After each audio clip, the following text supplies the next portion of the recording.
본문 여러분이 너무나 잘 아시는 마태복음 25장은 세 가지의 비유에 대한 말씀이 나옵니다. 세 비유 모두 다 어떤 비유냐면 어떤 심판에 대한 비유입니다. 여러분이 잘 아시는 대로 먼저 1절부터 13절까지는 열 처녀에 대한 비유가 나옵니다.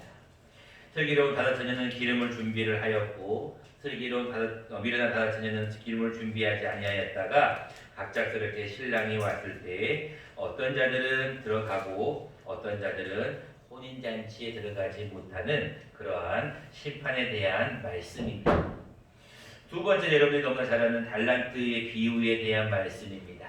5달란트, 2달란트, 1달란트를 주었을 때 1달란트 받았던 자는 아무 일도 하지 못하였고 하나님 앞에 책망을 받는 내용이 이 달란트 비유입니다. 마지막으로 세 번째 심판에 대한 비유는 오늘 본문에 나와 있는 양과 염소에 대한 비유입니다.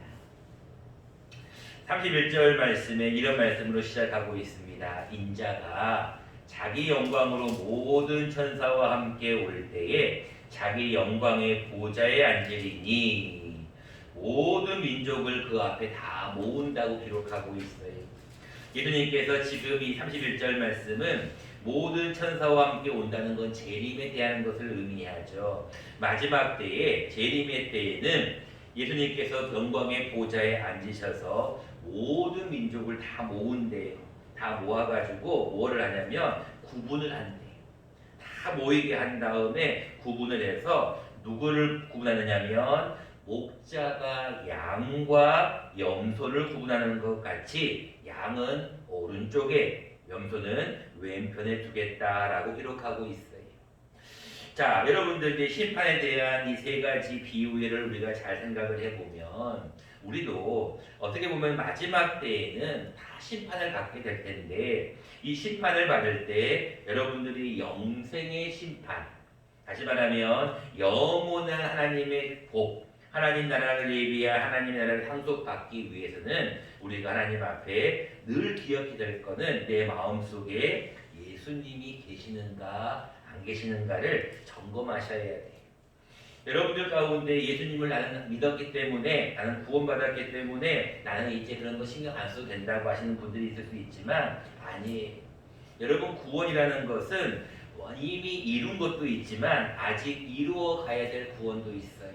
우리가 이것을 신학적인 용어로는 이미 이룬 구원, 앞으로 이룰 구원이라는 것으로 좀 구분을 하는데, 중요한 것은 여러분들이 구원을 받은 건 사실이지만 여러분들이 앞으로 이루어 나갈 구원적인 부분도 있다는 거예요. 그러기 위해서 필요한 것이 무엇이냐면 예수님을 내 마음속에 영접해야 해요. 예수님이 내 안에 계시지 않으면 우리는 언제든지 세상으로 나갈 수가 있어요.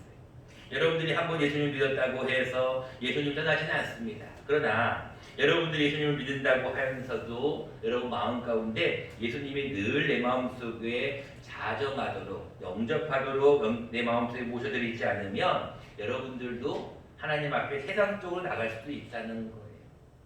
여러분, 그런 의미에서 여러분들 항상 이 영접이라는 것은 굉장히 중요한 네 번째 원리인데 여러분들이 중간에 조금 여러 가지가 좀 끼어 있어서 아마 조금 잊어버릴 수도 있을 것 같아서 잠깐 다시 한번 4원리 말씀을 먼저 받고 우리가 함께 말씀을 더 이어가도록 하겠습니다.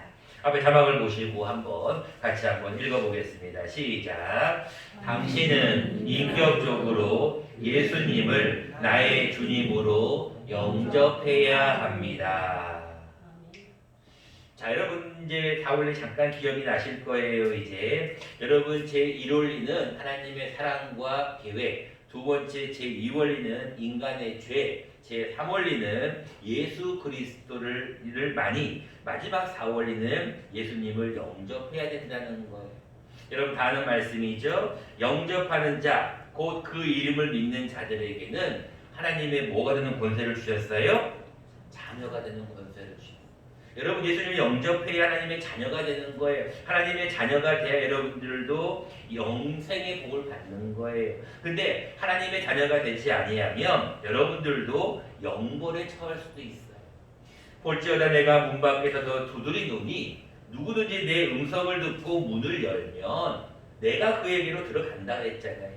여러분들이 마음의 문을 열고 예수님을 영접하면 여러분 가운데 예수님이 들어오시는 거예요. 근데 여러분 사실 오늘도 주일날 교회 나오셨지만 사실 여러분도 고민을 하실 거 아니에요. 이 교회를 가야 되나 말아야 되나. 근데 여러분 그때도 마찬가지예요. 여러분 마음 가운데 누가 들어오신 거예요? 예수님이 들어오시는 거예요.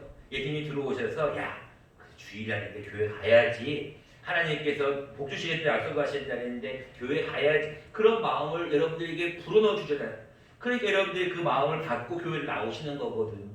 마찬가지로 양의 어떤 자리에 들어가려면 여러분들도 어떠한 모습으로 살아야 하는가. 그 오늘은 영접하는 자에 대한 모습이 구원과 더불어 믿음으로 받는 구원과 더불어 한 가지를 더 해야 된다고 기록하고 있어요. 예수님을 내 마음속에 영접한 자들은 구원과 더불어 믿음으로 받는 구원과 더불어 한 가지를 더 해야 되는데 그것이 뭐냐? 오늘 본문의 내용은 간단합니다.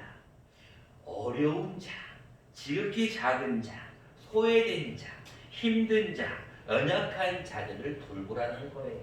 성경은 그것을 뭐라고 말씀하고 있냐면 줄인 자, 목마른 자, 나그네 된 자, 헐벗은 자, 병든 자, 옥에 갇힌 자를 돌보라는 거예요. 그렇게 돌보면 그것이 곧 주님께 한 것이다. 여러분들이 나는 예수님을 믿음으로 구원을 받았는데요. 나는 구원 받은 거에 대해서는 별 의심이 없는데요. 근데 뭘 또 영접하는 자는 또 뭐를 하라는 거예요? 지극히 작은 자에게 하라는 게 도대체 뭐예요? 라고 여러분들이 의문을 가질 수가 있어요. 근데 여러분들이 잘 아는 말씀이에요. 야고보서에 뭐라고 말씀하고 있냐면 너희가 믿음이 있노라 하고 뭐가 없는 믿음은 죽었다고요? 행함이 없는 믿음은 죽은 거라는 거예요. 그래서 성경은 믿음에 대한 강조를 하면서 동전의 양면과 같이 또 한 가지를 강조하고 있는데 그것이 뭐냐면 행함이에요. 행함. 여러분 성경에 나와 있는 영생과 영벌, 양과 영토를 가르는 기준은 뭐냐면 지극히 작은 자에게 했느냐 하지 않았느냐의 차이예요. 그런데 중요한 것은 뭐예요? 중요하게 작은 자에게 어떤 일을 했던 하지 않았던 간에 둘 다 자기가 했는지 안 했는지를 몰라요. 그게 어디 나옵니까? 어느 때라는 단어를 보면 알 수가 있어요. 37절 말씀부터 보겠습니다. 37절부터 이에 의인들이 대답하여 이르되 주여 우리가 어느 때에 주께서 줄이신 것을 보고 38절입니다. 어느 때에 나그네 되신 것을 보고 39절입니다. 어느 때에 병드신 것이냐. 여러분 똑같은 말씀이 44절에도 나옵니다. 이에 임금이 대답하여 이르되 내가 진실로 너희에게 이르노니 44절 말씀 그들도 대답하여 이르되 주여 우리가 어느 때에 주께서 줄이신 것이냐. 이 뭔 얘기예요? 지금 잘한 일을 한 사람 지극히 작은 자에게 좋은 일을 한 사람이나 하지 않은 사람이나 그걸 모르고 있다는 거예요.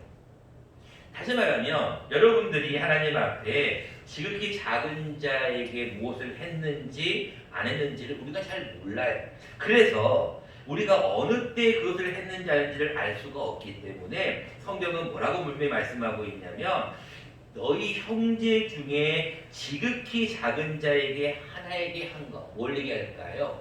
보이는 자에게, 보이는 내 이웃에게 선을 행하는 것이 곧 너희가 착한 일을 한 거라는 거예요.